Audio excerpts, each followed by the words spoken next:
Sebentar lagi dan tim Praise and Worship terima kasih pelayanannya. Sebentar lagi kita akan melihat video kesaksian tentang sepasang banyak volunteer yang luar biasa di GMS Solo. Tapi kami harus mengambil beberapa orang yang untuk diambil kesaksiannya. Seharusnya banyak kesaksian yang ada. Semoga kesaksian dari pasangan ini bisa menginspirasi Bapak Ibu dan melihat bagaimana kasih Kristus ada di dalam kehidupan setiap daripada kita. Saya persilakan Bapak Ibu bisa melihat kesaksian ini. Kemuliaan itu untuk Tuhan, tapi dari keluarga ini saya belajar. Saya mengenal pasangan ini, terutama saya mengenal Vivi ini dari dia masih usia AOG, Bapak Ibu, Army of God. Dan kesetiaannya di dalam melayani tetap konsisten. Dan ayo kita sama-sama, kasih Tuhan itu selalu ada bagi setiap daripada kita. Tapi kita cenderung untuk melihat kasih Tuhan itu berdasarkan dari situasi dan kondisi kehidupan kita. Kita akan merasa, oh Tuhan mengasihi aku kalau kondisiku seperti ini. Tuhan baru ada dalam kehidupanku kalau aku seperti ini. Tadi saya waktu persiapan di bawah Bapak Ibu, saya sampai diingatkan oleh tim S-Pro, thank you. Saya sampai ditepuk. Karena saya pada saat mau maju itu, saya merasakan Tuhan mengasihi setiap jemaat GMS Solo, terutama ibadah satu ini. Izinkan kita kembali untuk mengasihi Tuhan. Kita jangan mengejar hanya, Tuhan aku minta dikasihi, Tuhan aku minta dikasihi. Tapi saya rindu Anda bisa mengasihi Tuhan dengan sukacita, itu yang tadi saya dapat. Ada sukacita di dalamnya, di dalam setiap, karena jangan menunggu damai sejahtera, barusan ada sukacita. Tapi timbullah sukacita, maka damai sejahtera akan ikut di belakangnya. Seringkali kita terjebak bahwa saya harus mendapatkan damai sejahtera, barusan saya bisa sukacita. Setelah situasinya damai, ada muncul rasa damai. Enggak ternyata. Kalau kita baca di Galatia, buah-buah roh yang pertama adalah kasih, yang kedua sukacita, yang ketiga damai sejahtera. Ini bukan berarti keluar secara sekuensi ya, giliran keluarnya, bukan. Tetapi kalau saya bisa bayangkan, kenapa kok bukan damai sejahtera di depan? Ternyata ada maksud yang lebih dalam lagi. Tidak menunggu Anda memiliki damai sejahtera, barusan Anda boleh sukacita. Cukup mendapatkan kasih Tuhan, sukacita itu akan melimpah di dalam kehidupan Anda. Dan di situ akan muncul damai sejahtera. Boleh ditampilkan menu hari ini? Love never fail atau kasih tidak pernah gagal. Yang pertama, di ibadah pertama saya bercerita tentang hati yang melayani. Yang kedua nantinya ibadah kedua, kasih yang melampaui batas. Yang ketiga, kasih yang memberi tak harap kembali. Yang keempat, kasih yang menaklukkan segalanya. Yang kelima, kasih yang terus melangkah. Ini semua berdasarkan dari seri pengajaran Jemaat Filipi. Semua ayat hari ini hanya diambil dari Filipi.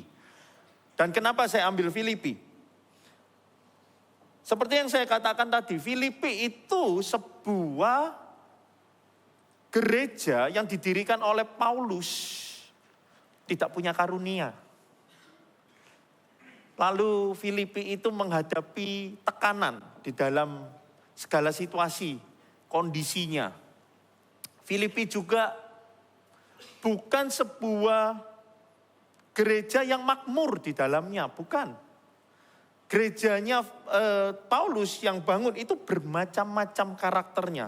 Tapi hanya Filipi ini yang Paulus itu selalu mengatakan tentang sukacita. Karena Paulus melihat bahwa gereja ini penuh dengan sukacita.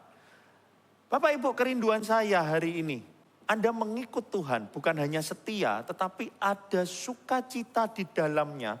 Karena pada saat kita nanti sampai di garis finish, itu bukan dengan babak belur, dengan perasaan yang sakit, perasaan dengan kayak menore-norekan diri, macam-macam. Tetapi di dalamnya itu ada sukacita di dalam mengikut Tuhan. Kasih yang tidak pernah gagal itu kita bisa belajar dari kehidupan Filipi, kota Filipi atau gereja Filipi ya. Karena di gereja Filipi itu sedang menghadapi berbagai macam aspek. Emosinya juga bergejolak, mereka itu jemaatnya. Gejolaknya ini luar biasa, bukan karena kepentingan pribadi. Saya akan cerita garis besarnya gereja Filipi dulu. Dia bergejolak itu karena Paulus yang menulis, kamu itu terlalu memikirkan aku. Dan juga memikirkan Epafroditus. Mereka gereja yang tidak memikirkan diri sendiri. Lalu secara sosial mereka itu dimusuhi warga kota karena dianggap anti Romawi. Itu ada tekanan sosial di dalam mereka. Lalu juga di dalamnya kondisinya juga tidak oke kok. Bukan berarti penuh damai sukacita, penuh sukacita di dalamnya itu pasti satu dengan yang lain tidak ada gesekan. Enggak, di sini ada gesekan. Nanti di ayat yang keempat, yang terakhir, Paulus mengatakan hubungannya antara pemimpin A dengan pemimpin B. Tetapi di ujungnya Paulus mengatakan, kalian harus saling mengasihi satu dengan yang lain. Di setiap gereja pasti akan ada konflik, Bapak Ibu. Di dalam setiap pelayanan pasti ada konflik. Tetapi di dalam konflik itu harus menumbuhkan satu dengan yang lain. Di ujungnya adalah saling mengasihi satu dengan yang lain. Bukan hanya dengan pemikiran sendiri lalu apa sih kadang-kadang kita ini terjadi konflik itu kenapa? Karena tidak ada kejelasan. Seorang pemimpin atau seorang kepala keluarga di sini adalah ayah-ayah. Harus berani hard talk. Harus berani turun tangan, ngotorin tangan kita untuk menjelaskan sesuatu yang meskipun terkadang tidak enak di telinga, tetapi itu untuk tujuannya harus dasarnya satu. Kasih. Mulut diam itu bukan berarti kasih. Mulut seseorang itu harus bicara, tetapi berdasarkan kasih, itu akan membuat sesuatu itu lebih clear dan hati tidak tersakiti. Seorang pemimpin harus menggunakan mulut bibirnya untuk bisa mengarahkan setiap orang-orang yang dipercayakan, setiap orang tua di sini juga punya kata-kata yang perlu dikeluarkan untuk anaknya agar anaknya tahu arahku ini kemana. Seorang pemimpin CG juga sama. Harus berbicara. Ini seorang CGL menuntun anggota CG-nya ke jalan yang tepat. Lalu yang kedua, seorang coach itu harus tahu arahnya setiap CGL-CGL-nya termasuk CG-CG-nya diarahkan ke arah yang jelas. Ini mau ke arah mana? Begitu juga seorang pemimpin perusahaan harus bisa clear menggambarkan aku itu mau arah kemana. Disitulah terjadi sebuah clarity atau kejelasan arah. Tanpa itu, percayalah dikatakan without vision, people perish. Berporak-poranda karena bingung mau ngapain ya ini ya. Paulus tahu apa yang harus diarahkan ke jemaat Filipi. Lalu secara finansial seharusnya Filipi ini bukan yang paling bagus. Menurut Alkitab mengatakan mereka itu hidup dengan kekurangan. Namun tetap memberi dengan kelimpahan. Inilah sebabnya mengapa surat Filipi ini disebut sukacita. Jemaatnya penuh sukacita di dalamnya. Bapak Ibu, hari ini kalau Anda ingin tahu artinya sukacita, ayo kita baca Filipi lebih dalam lagi. Maka kita akan mengerti, oh sukacita itu seperti ini ya. Sukacita itu bukan berarti hidup diberkati semuanya. Itu barusan kita boleh katakan sukacita. Itu enggak salah kalau kita memperoleh sesuatu yang kita idam-idamkan ya. Selama ini pengen punya rumah atau pengen punya kendaraan dan kita dapat, kita merasa sukacita. Enggak salah itu. Tetapi tidak menunggu itu semua terjadi, kita barusan sukacita. Hari ini kita belajar dari kitab Filipi, kita mulai dari Filipi 2 ayat yang pertama. Saya akan bacakan.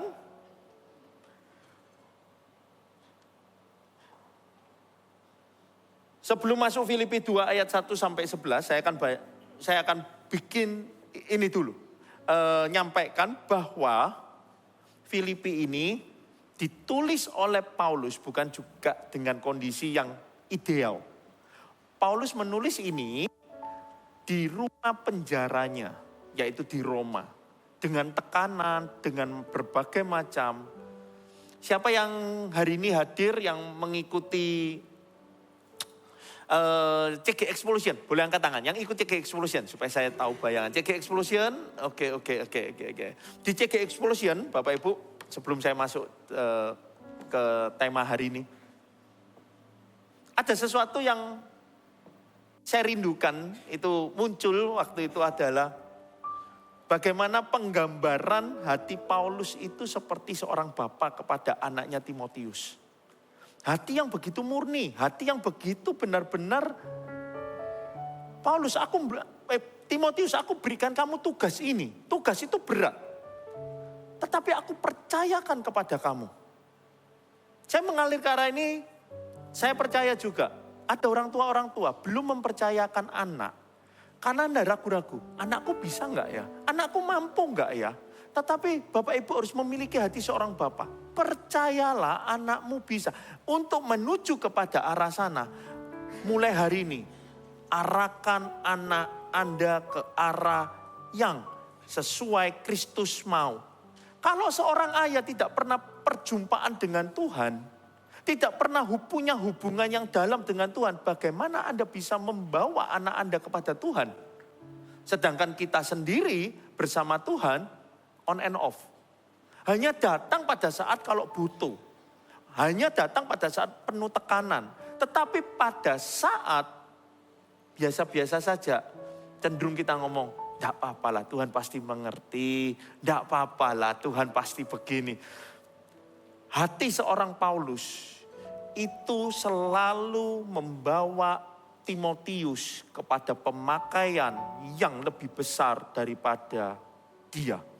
Paulus itu sampai mempercayakan sebuah jemaat dengan jumlah 60.000. Wah, itu waktu di CG Explosion dijelaskan. Ini ngerti enggak ya Timotius ini ya? Ini jemaatnya banyak. Ragamnya cukup banyak. Timotius paham enggak ya Timotius? Tapi dengan seorang keyakinan seorang bapak, hati bapak. Kamu bisa. Aku akan backup kamu. Aku akan nuntun kamu. Walaupun terpisahkan oleh jarak. Zaman sekarang masih enak Bapak Ibu ada WhatsApp, hitungannya hanya beberapa sekian menit. Orang yang Anda kirim pesan bisa. Zaman dulu pakai surat. Hari ini kirim, gak tahu kapan nyampe. Tetapi begitu hubungannya itu kuat. Hari ini gak tahu saya dibawa di ibadah satu ini, kerinduan saya. Hati bapak-bapak akan kembali ke anak-anaknya. Ayo, tata kehidupan anak kita. Barusan ini ada Vision Night, anak usia 3 SD sampai ke 3 SMP.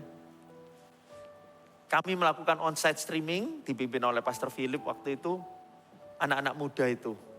Anak-anak kecil masih belum muda, masih mau usia pertumbuhan, mau usia, kalau bahasa Chinese-nya saya ini bisa ngomong keluar fai itu apa ya kalau ini ya, puber ya, masih belum usia puber. Mereka itu mengalami sebuah perjumpaan dengan Tuhan secara pribadi. Mereka itu sampai nangis, ada yang nangis, Tuhan pakai aku.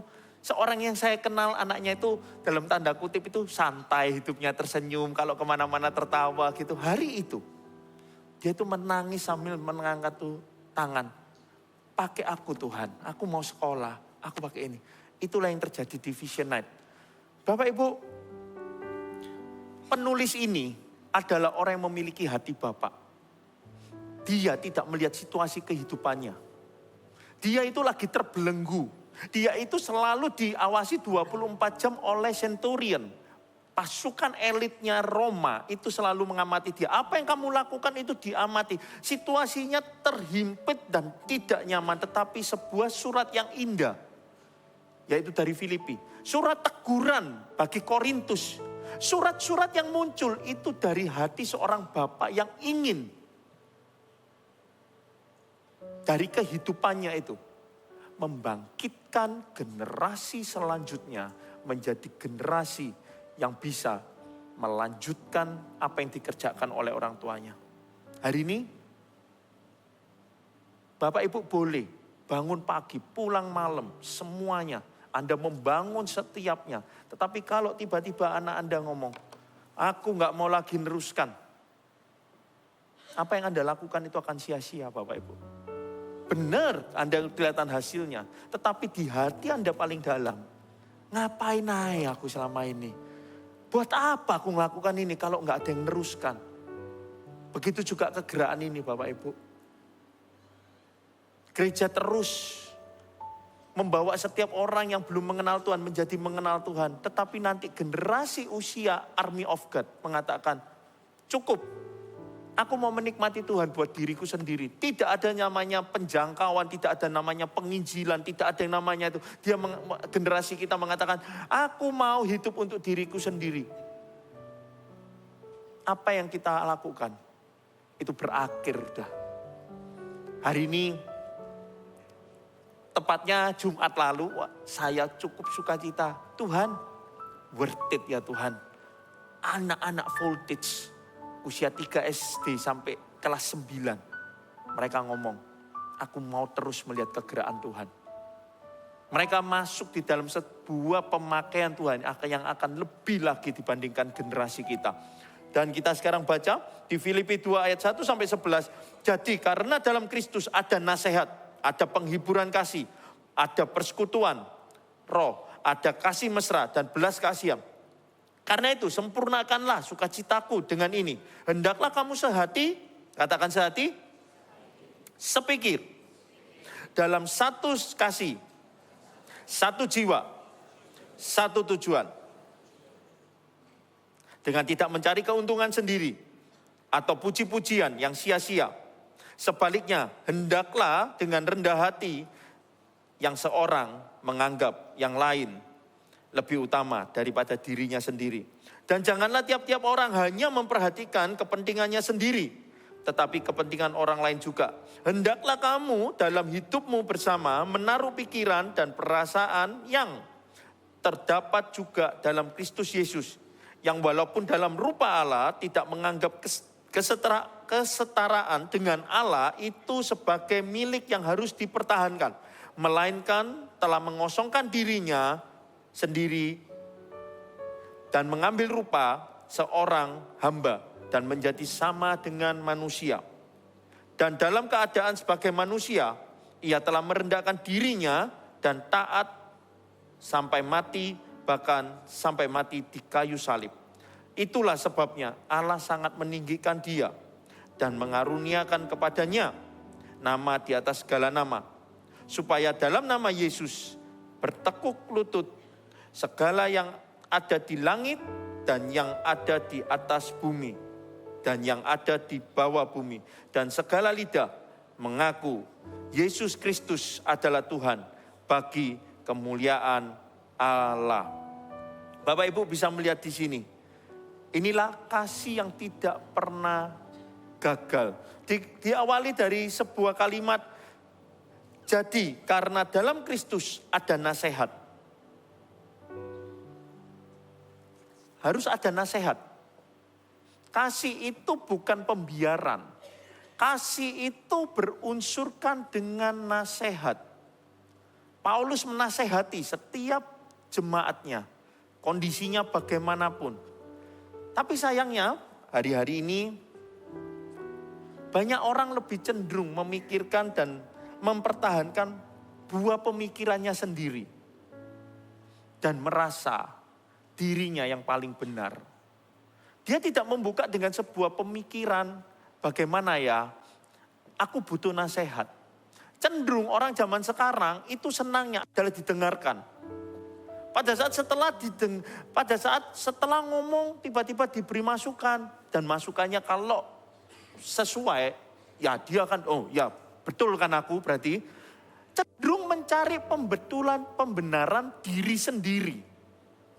Dan di situ kita tidak bisa, karena Kristus itu meminta setiap daripada kita itu belajar untuk bisa melihat kacamata orang lain. Itulah kasih. Kasih itu bukan sesuatu Bapak Ibu. Kasih itu bukan hanya ngomong tentang love. Kasih itu bukan ngomong, oh aku mengasihimu, aku menyukai kamu, aku ini. Bukan kan? Kasih itu berkata adalah, saya coba renungkan. Apa sih atas dasar kasih? Karena kan hari ini saya bicara tentang kasih tidak pernah gagal. Love never fail. Apa sih kata-kata kasih itu? Kasih itu setelah saya renungkan adalah sebuah keputusan untuk tetap memberi. Titik-titik. Memberi apa? Memberi segala macam. Tanpa alasan. Justru di saat sekeliling kita dan situasi kondisi kita memberikan banyak alasan untuk berhenti. Itulah kasih. Kasih itu sebuah keputusan. Jadi hari ini Bapak Ibu, kalau engkau mengasihi, Anda harus berani memberikan diri Anda. Tidak mementingkan diri sendiri. Seperti yang kita baca tadi 1 sampai 11. Ada penghiburan, ada ini. Itulah bagian daripada kita orang Kristen. Yang seringkali hari ini orang Kristen sendiri itu terutama terjebak bahwa center dari semua alam semesta itu saya. Saya lagi gak enak hati ya semua harus ngalami. Saya lagi ngalami ini semua juga harus ini. Tidak pernah memberikan bahwa aku sedang ngalami masalah, tapi aku akan tetap berdiri. Aku tetap akan mengambil keputusan untuk bisa memberikan tanpa alasan apapun. Ini saya ngomong memberikan bukan ngomong tentang materi Bapak Ibu. Memberikan seluruh kehidupan. Termasuk ini mengasihi Tuhan. Sebuah keputusan yang Anda berikan kepada Tuhan. Aku berikan hidupku. Dan Anda memutuskan itu. Tanpa melihat situasi kondisi di sekitar Anda. Meskipun banyak alasan yang membuat Anda bisa meninggalkannya. Kalau nggak berpegang pada ini, Bapak Ibu, Anda tidak akan bisa memiliki hati seorang pelayan. Pelayan yang ditulis di dalam Alkitab ini, ada yang memakai kata-kata doulos. Doulos itu bukan hanya pelayan. Pelayan itu ada seseorang pelayan itu yang hari ini misalnya saya pelayan di rumahnya pembesar siapa. Oh, saya masih punya hak untuk mendapatkan sesuatu dari pelayanan saya di rumah itu. Di rumah pembesar itu. Ini kita ngomong di zaman Romawi ya. Doulos ini adalah budak. Dia nggak punya hak apapun. Itulah hamba yang ditulis di Alkitab. Arti kata hamba yang ditulis di Alkitab itu doulos. Jadi hari ini tema di bulan Januari ini, loving God, loving people, tidak akan bisa Anda miliki kalau tidak punya kasih. Kasih itu sebuah keputusan. Dan kita baca lagi Bapak Ibu.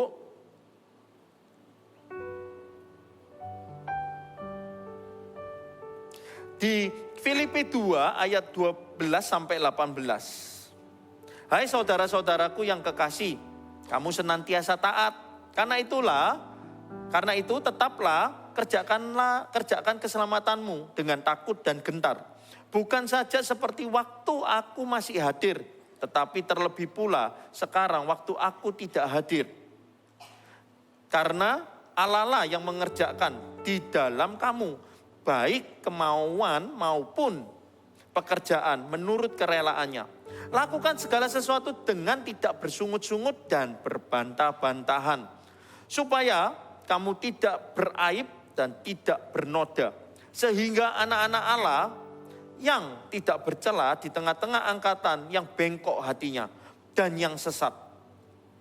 Ini sebab kamu bercahaya di antara mereka seperti bintang-bintang di dunia, sambil berpegang kepada firman kehidupan, agar aku dapat bermegah pada hari Kristus, bahwa aku tidak percuma berlomba dan tidak percuma bersusah-susah. Tetapi sekalipun darahku dicurahkan pada korban dan ibadah imanmu, aku bersukacita. Dan aku bersukacita dengan kamu sekalian. Dan kamu juga harus bersukacita demikian. Dan bersukacitalah dengan aku. Ayat yang selanjutnya ini isinya semuanya ngomong tentang bersukacita. Tapi atasnya, dasarnya adalah apa kita?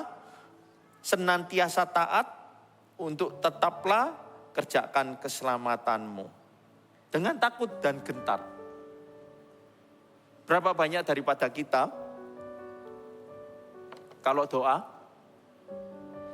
segala situasi, segalanya, kita itu selalu memandang apa untungnya buat aku? Apa benefitnya buat aku? Itu cara pandang saya yang lama, Bapak Ibu. Dalam semua negosiasi saya dulu, saya selalu membentuk tim saya itu berpikir gini.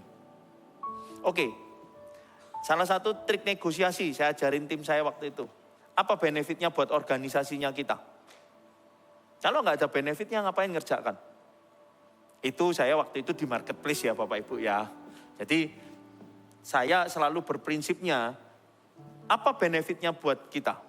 Tapi sejak saya mengenal Kristus ada pergeseran dari pola pikir saya. Kalau dulu saya belum mengenal Kristus, negosiasi itu kalau bisa saya untungnya 95%, orang 5% ya terserah. Pokoknya yang penting saya 95%. Saya akan aman di dalam posisi mau ngomong klausul perjanjian, mau klausul kerjasama. Saya akan selalu mengambil posisi aku orang yang paling diuntungkan dari kerjasama ini. Berhasil enggak? Berhasil. Berhasil karena dengan negosiasi. Saya selalu ngajarin tim saya, jangan mau kita itu kalau negosiasi itu kartu as kita itu dipegang. Justru kita harus pegang kartu asnya orang lain. Dia yang lebih bodoh. Kalau dia yang bodoh, saya akan neken dia habis-habisan. Saya belum kenal Kristus. Itu saya belum kenal Kristus ya. Jadi sistem negosiasi saya adalah semakin butuh, keuntungan saya akan semakin naik. Tapi begitu saya kenal Kristus, diajar, dimuridkan, saya belajar. Kalau orang itu kerjasama dengan saya, apa yang bisa dia dapat dari hubungan ini? Saya belajar itu sekarang. Sebelum ini ya, saya ini belajar 3 step. Yang pertama, kalau bisa ya saya paling untung sendirian. Orang lain mau boncos ya itu urusannya orang lain, suruh siapa salah ngitung. Yang kedua, saya masuk di dalam fase sudah dimuridkan, saya belajar. Kalau saya hari ini kerjasama, orang lain itu dapat apa dari kerjasama saya? Yang ketiga, saya belajar dalam waktu 3 tahun terakhir ini, 4 tahun kalau nggak salah. Nggak untung pun, tetap saya akan kerjakan. Saya nggak ngomong ini di bidang pekerjaan ya Bapak Ibu ya. Jangan mulai hari ini tiba-tiba Bapak Ibu, saya setelah mendengarkan firman itu saya sudah baca klausul perjanjian. Sekalipun saya rugi saya kerjakan. Enggak, bukan. Tetapi sebuah mental dan cara berpikir. Dulu mental saya dan berpikir saya, apa untungnya buat aku? Kalau ada untungnya aku baru jalan, kalau nggak ada untungnya saya nggak mau jalan. Hari ini mental saya berubah, yaitu dalam waktu 5 tahun ini, nggak ada untungnya pun. Saya nggak perlu cari untungnya di dalam situ. Nggak ada benefit atau kepentingan buat diri saya. Saya tetap akan jalankan. Karena saya tahu satu hal.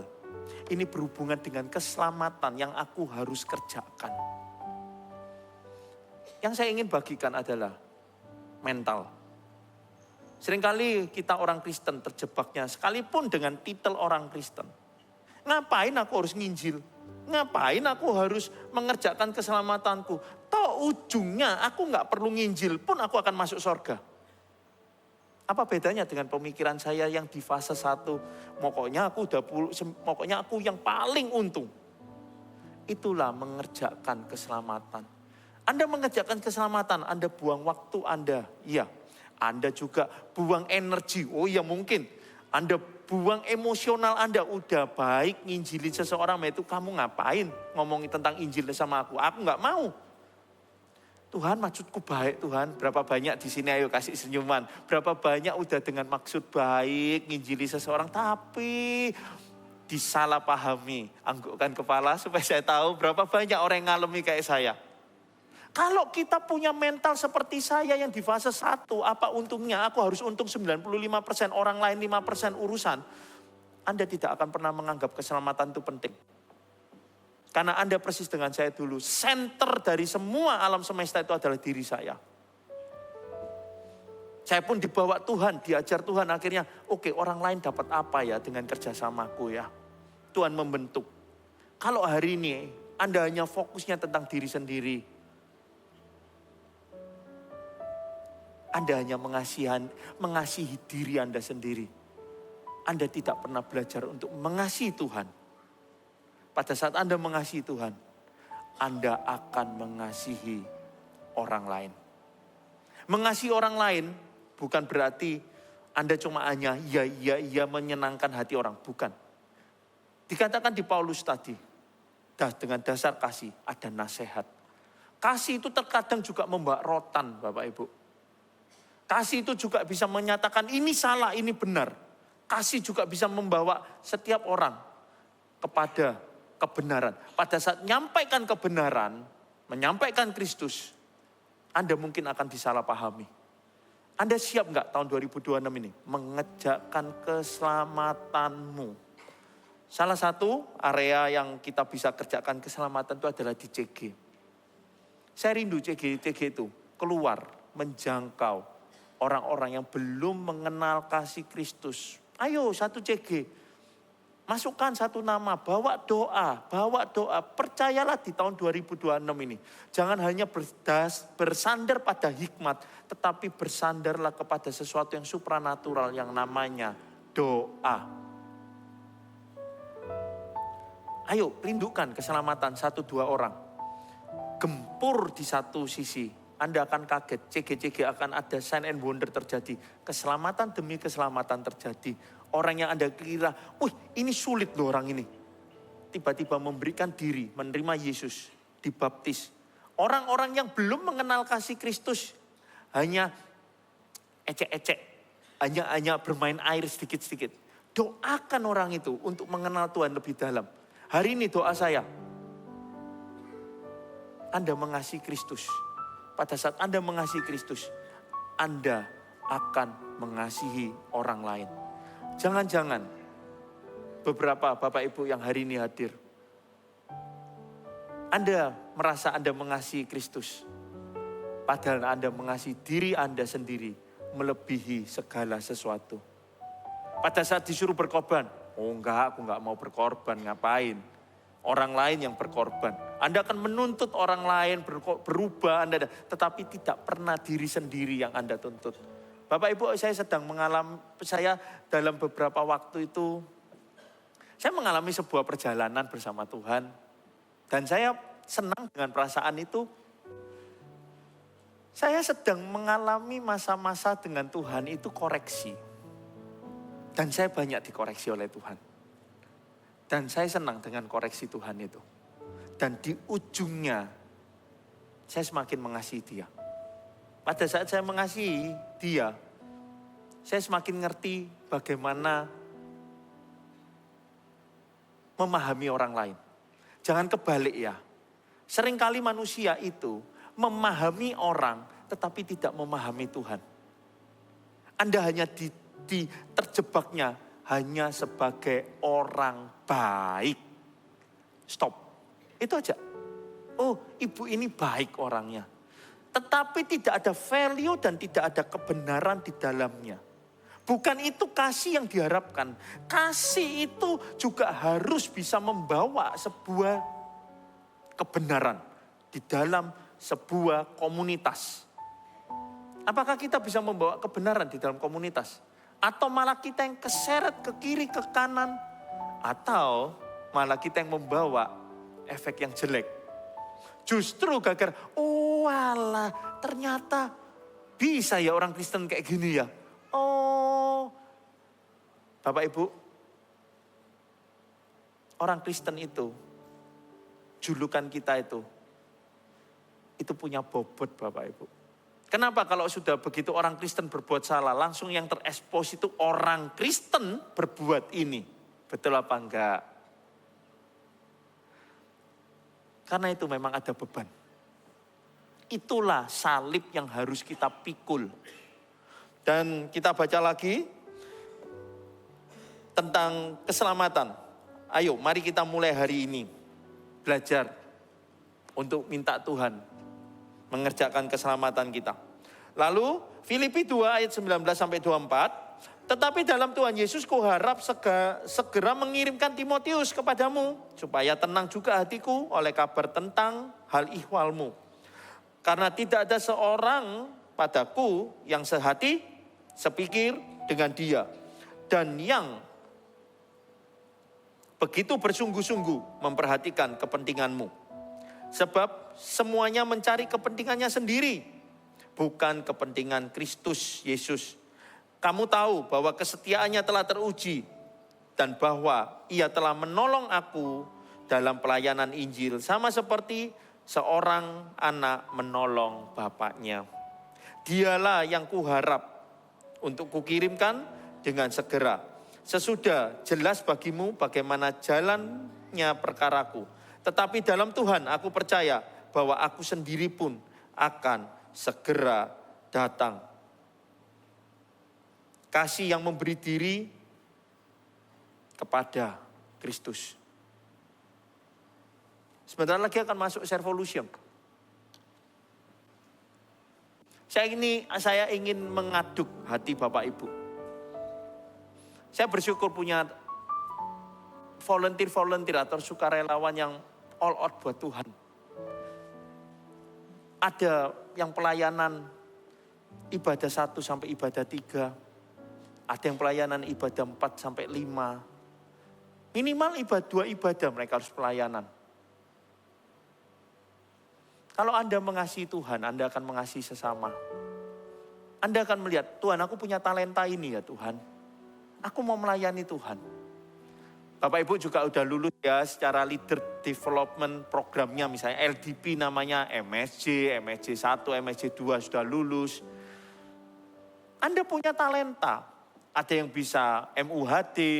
Saya ini barusan jadi gembala, barusan tahu ternyata di dalamnya itu ada ministry MUHD. Jadi saya kira dulu itu tim PAW itu datang sudah kondisi make up-an. Ternyata enggak loh Bapak Ibu. Anda tahu kompleknya di atas sini karena berusaha untuk memberikan yang terbaik kepada jemaat. Jangan sampai jemaat itu terdistract, terganggu. Misalnya saya ini bajunya compang-camping.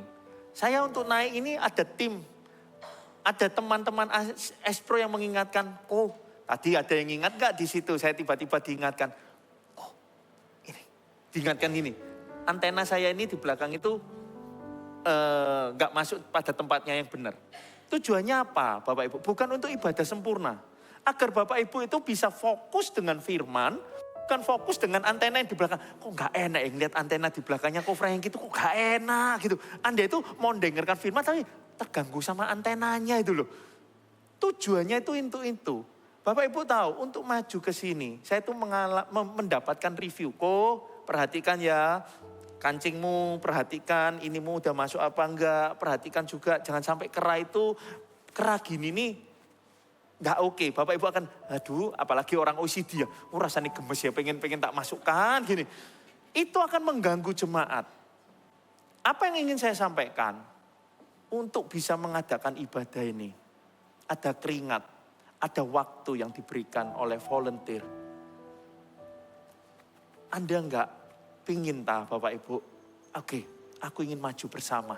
Aku ingin juga dengan bertambahnya banyak orang yang akan melayani. Akan mengurangi load-nya atau akan mengajak orang-orang itu lebih lain kali. Orang itu bisa pelayanannya, dia lebih bisa punya family time, lebih itu. Ayo kita itu sama-sama kerjakan. Hati melayani itu harus munculnya dengan kasih. Bukan karena keharusan.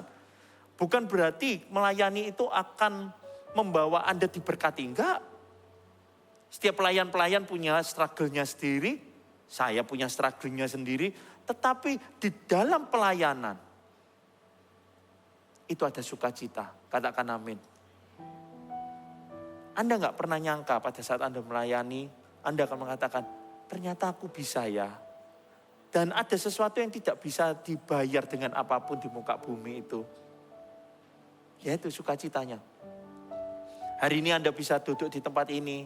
Ada yang pagi-pagi sudah nata kursinya. Anda bisa mendapatkan atmosfer ini. Ada pendoa yang berdoa. Ini banyak volunteer yang tidak terlihat di atas itu.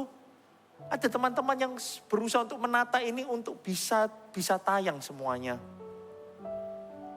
Saya ajak Bapak Ibu untuk bisa segera. Kalau Bapak Ibu sudah lulus LDP-nya, segeralah mendaftar di Servolution yang akan dilakukan di minggu depan. Dan ada beberapa nantinya penjelasan tentang Servolution yang ada. Sesuaikan dengan talenta dan minat ya. Jangan gini, gak suka nyanyi tapi berusaha untuk masuk PAW ya. Jangan. Jangan juga berusaha untuk sesuatu yang bukan gak ada hubungannya dengan bakat kita paksa. Tapi dasarnya satu. Melayanilah dengan sukacita.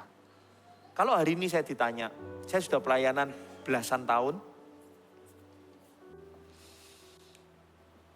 Saya nggak pernah nyesel untuk pelayanan. Sekalipun di dalamnya gesekan Bapak Ibu. Ketidakcocokan terjadi, iya. Tetapi saya memutuskan tetap bertahan. Seperti yang dikatakan di Filipi tadi. Tekan kepentingan pribadi melihat kepentingan yang lebih besar yaitu kepentingan Kristus. Melihatnya hanya sederhana saya. Saya melayani hari ini. Untuk melihat setiap jiwa mengalami Tuhan. Saya melayani untuk melihat setiap jiwa keluar dari kolam baptisan. Secapek apapun. Salah satu trik saya di dalam pelayanan, tapi bukan berarti saya kalau nanti di kolam baptisan itu saya ngeliat orang baptis, oh kok Frank gini capek, kok Frank gini. Enggak. Bukan ya. Tetapi dengan intensitas pelayanan dulu, dengan gesekan yang terjadi baik di dalam departemen atau lintas departemen ya sampean. Saya itu biasanya luangkan waktu terakhir sebelum event itu selesai. Saya ke kolam baptisan. Lalu saya ngelihat setiap jiwa yang keluar dari kolam baptisan itu. Saya ngomong, worth it Tuhan. Kalau Tuhan percayai saya event lagi sekali, saya mau. Capek. Saya nggak ngomong pelayanan capek. Makanya saya rindu. Ini saya nggak ngomong tentang kepada Servolution aja. Para volunteer GMS Solo. Anda melayani. Hanya karena melihat jiwa di luar sana. Di ujungnya mereka itu kalau nggak kenal Kristus. Mereka akan ke lautan api itu. Hanya itu aja dasarnya. Saya bisa kembali api saya bangkit pada saat saya melihat. Worth it ya Tuhan. Aku pelayanan. Bukan untuk disombongkan tetapi worth it Tuhan untuk melihat setiap jiwa yang keluar baptisan itu. Aku tetap akan bertahan. Aku gak akan mementingkan kepentinganku sendiri. Karena pada saat aku mementingkan kepentingan sendiri, disitulah egoku yang bicara. 3 aplikasi yang Bapak Ibu bisa bawa pulang. Saya rindunya ada sebuah impartasi yang Bapak Ibu akan dapat di hati. Hari ini saya tidak hanya saya nggak mau membagikan pengetahuan, tapi izinkan saya membagikan hati yang penuh sukacita. Karena Anda sukacitanya penuh, Anda mau melayani. Bukan Anda melayani untuk mencari sukacita, enggak. Tetapi sukacita Anda penuh, Anda mengasihi Tuhan, sehingga Anda mau melayani. Kita melayani, yang pertama karena mengasihi Kristus. Dan belajarlah seperti Kristus yang selalu melayani. Saya belajar dari Tuhan Yesus Kristus. Secapek-capek apapun Tuhan Yesus dikatakan di Alkitab, letih badannya, tetapi melihat orang banyak, dia kembali. Dia melayani orang itu. Miliki hati seperti Tuhan Yesus Kristus, Lalu yang kedua, kita melayani karena mengasihi sesama dan mengerjakan keselamatan.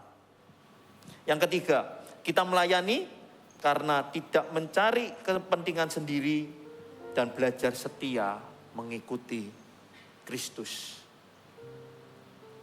Saya dorong para volunteer,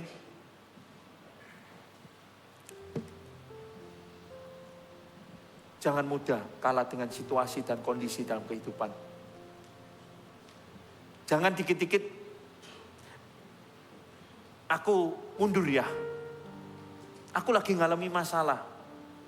Saya tetap melayani meskipun saya punya masalah. Tetapi saya sesuaikan ritme hidup saya waktu itu. Tapi saya tidak mudah untuk mengeluarkan bendera putih. Tapi saya menyesuaikan ritmenya. Saya nggak mudah untuk mengatakan, udah aku mundur saja. Bapak Ibu, ada beberapa dalam fase kehidupan saya. Terbesit pun tidak. Karena saya tahu melayani Tuhan itu berharga. Saya nggak pernah remehkan. Pelayanan itu bukan up and go. Kita kerja saja di marketplace. Itu mempengaruhi CV kita. Saya nggak ngomong pelayanan itu CV ya Bapak Ibu. Tetapi gini, orang yang dapat up and go. Mungkin suatu hari. Kita kelihatan itu hal normal. Oh iya, namanya capek ya mundur lah, namanya ini. Tapi ada suatu titik. Kalau kita dengan hati kita saja kita nggak bisa mengendalikan. Suatu hari faktor eksternal. Sangkali Yesus. Mungkin dengan mudah kita bisa ngomong, aku sangkal Yesus. Belajarlah dari hal yang kecil. Tetap setia meskipun itu tidak mudah. Bagaimana caranya? Dasarnya kasih Tuhan. Minta kasihnya Tuhan hari ini. Tuhan, penuhi aku dengan kasih-Mu. Penuhi aku dengan kasih-Mu. Mari kita bawa hati kita.